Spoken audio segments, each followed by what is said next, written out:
Welcome to another deep dive. Today we're taking a trip to the Andes Mountains. Oh, yeah. To explore the amazing Zampoña. I love this book. We'll be uncovering its long history, cultural significance, Absolutely. and even how it's still evolving and thriving in today's music scene. Yeah, it's such a cool instrument when you think about how long it's been around. It really is. Our sources for this deep dive include some pretty interesting stuff. Oh, yeah. We've got archaeological reports, Classic. musical analyses, and even some accounts from modern musicians who are really changing what this instrument can do. Wow, so where do we even begin with all this? Well, to really get the Zampoña, we need to go way back in time. I'm talking long before the Incas. Oh, wow, further back. Way further back. Yeah. Archaeological digs have found Zampoña-like instruments that are over 2,000 years old. Seriously. From the Nazca and Moche cultures in Peru. That's incredible. So we're talking an instrument that's been part of Andean culture for millennia. Exactly. And these ancient instruments are surprisingly similar to the Zampoñas we see today. Really? In what way? Well, they're often found in ceremonial contexts, which is interesting. Oh. But the design itself had those iconic rows of cane tubes bound together. Huh.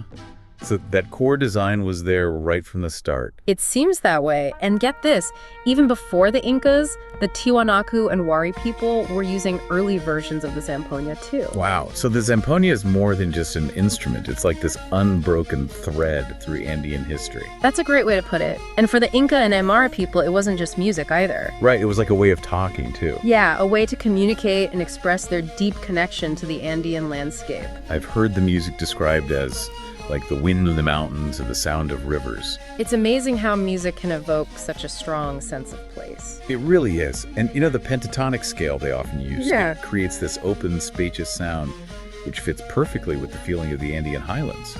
And then the rhythms, often based around the number 5, that echoes natural cycles, you know, like fingers on a hand or points on a star. Reinforcing that connection to the natural world. Exactly. But our sources also talk about a spiritual side to the Zampoña. Oh, yeah, absolutely. It's deeply connected to their ceremonies and rituals, like a bridge to the sacred. Right, I've read that they used it to communicate with Pachamama, a central figure in Andean cosmology representing Mother Earth and the force of life that flows through everything. Ah, so the music is like an offering, a way to thank her and ask for her blessings. Exactly. Each note carries this deeper meaning, connecting everyone to the energy of the Andes. That's beautiful. So let's get into the instrument itself. What makes the Zampoña sound so unique? Well, picture this. Rows of cane tubes, all arranged by length, Okay. each one contributing to these mesmerizing melodies. And I know there are different types of Zampoñas, each with their own character. You got it. There's the antara, known for its breathy, flute-like sound. The malta, often used for rituals. And, of course, the most famous one, the Siku. The Siku. And there's something unique about how it's played, right? Yeah, this is where it gets interesting. The Siku is actually played in pairs. In pairs. Yeah, each musician only has half the musical scale on their pipes. Wait, so they can't play a full melody on their own? Nope. They need each other to create the complete piece. So one person plays the higher notes and the other plays the lower ones? You got it. It's called the ira and the arca. Wow, that's amazing. It really highlights the Andean value of community and collaboration. Two individuals coming together to create one harmonious sound. Precisely. That's such a powerful idea. And that interconnectedness is also seen in how the Zampoña is made. It's a craft passed down for generations, embodying the knowledge and skill of the Andean people. For sure. It starts with choosing the right type of cane, Okay. then cutting, drying, and carefully adjusting the length of each tube for the perfect pitch. And they fine-tune the pitch even further with wax or resin, And then bind them together with thread or leather. creating a strong but delicate instrument. It's not just building an instrument, it's about preserving their heritage. A way of life woven into the music of the Andes. Exactly. It makes you realize that the Zampoña is more than just cane tubes. Yeah. It's a living embodiment of their history, spirituality, and artistry. And we've only just scratched the surface. Next, we'll look at how the Zampoña's spiritual meaning is woven into the celebrations and traditions of the Andean people. I can't wait. So we're back, diving deeper into the world of the Zampoña. And I gotta say, I'm really fascinated by how this ancient instrument is finding its way into modern music. Yeah, it's pretty wild, huh? Totally. Our sources touched on this fusion of traditional and modern.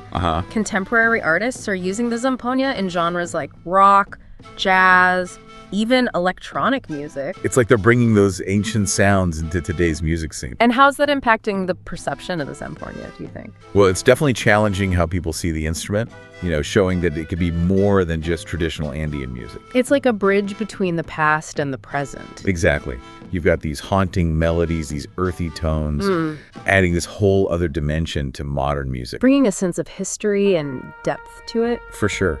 And it's not just a one-way street either. What do you mean? I mean, it's not just modern genres adopting the Zampoña. Right. It's also pushing traditional Andean music in new directions. So it's like a two-way exchange of musical ideas. Exactly. Both sides are being influenced and evolving. I love that. And our sources actually highlighted some artists who are leading this movement. Oh, yeah. Like who? Well, there's this one, name of artist one. Okay. They're from Nationality, and they blend traditional Andean music with jazz and electronica. Wow, that sounds really cool.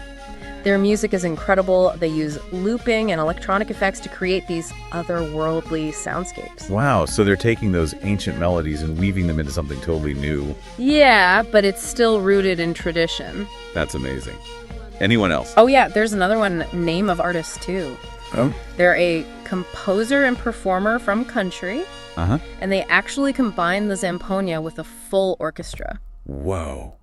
That's a wild combination. Right. I can only imagine what that sounds like. It must be incredible. It really shows how versatile the Zampoña is. Yeah, how it can adapt to any musical context. And not just adapt, but thrive in those new spaces. Exactly. These artists are doing something really important, I think. What's that? They're not just preserving the tradition of the Zampoña. They're showing the world its possibilities, expanding its potential beyond Andean music. And introducing it to a whole new generation of listeners. Exactly. And then there's the whole impact of online platforms and social media. Oh yeah, that's huge. Musicians can now connect with fans all over the world. And share their music instantly. It's like technology is breaking down those geographical barriers. And creating opportunities that weren't there before. It's amazing to think how far the Zampoña has come. From ancient rituals to global stages. It really speaks to the power of music to connect us across cultures and time periods. This whole journey of the Zampoña is truly inspiring. It is. But it also raises a really important question. What's that? How does this global recognition impact the cultural significance of the Zampoña within Andean communities? Back again with our deep dives into the Zampoña, and it's amazing how such a simple instrument can hold so much cultural weight. It really is.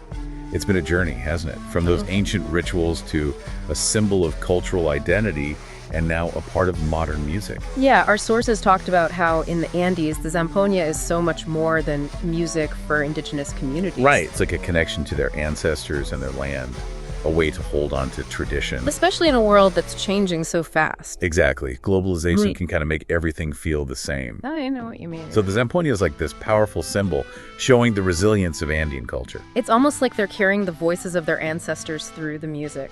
I like that.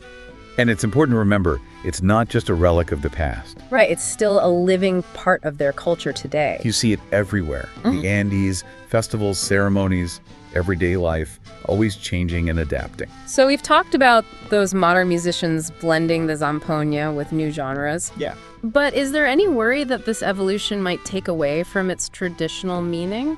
That's a tough one. Yeah. Some people think that mixing traditional music with modern stuff makes it less authentic. But I think it shows how adaptable the Zampoña is, how resilient it is. Like a tree growing new branches but still rooted in the ground? Exactly. And this fusion of styles can introduce the Zampoña to more people. All right. Create a wider appreciation for Andean culture. And inspire new creativity within those traditions. Absolutely. Our sources also talked about the challenge of preserving the craft in this digital age. Yeah, how do you make sure the art of making and playing the Zampoña doesn't disappear? Well, there are a lot of people and organizations working hard to keep that heritage alive. Oh, that's good. They're supporting the artisans, teaching younger generations, promoting the music through festivals and online platforms. So technology can actually help preserve tradition. It can. Online platforms give these artisans a global reach. Yeah, that makes sense. Reaching people who might never experience the Zampoña otherwise. It's amazing to see how technology and tradition can actually work together. It is. And the Zampoña's journey really shows how music can break down barriers, connect us to our past, and inspire new things in the present. Its future is looking bright, that's for sure. Definitely. I'm excited to see where this amazing instrument goes next. Well, that brings us to the end of our deep dive into the world of the Zampoña. Wow, what a trip. We've covered a lot, from its ancient origins and spiritual depth to its cultural impact and its evolution in modern music. Hopefully we've sparked your curiosity. And maybe inspired you to discover the sounds of the Zampoña for yourself. Remember, every deep dive is just the beginning. Keep listening, keep learning, and keep exploring the world around us. Until next time. Happy exploring.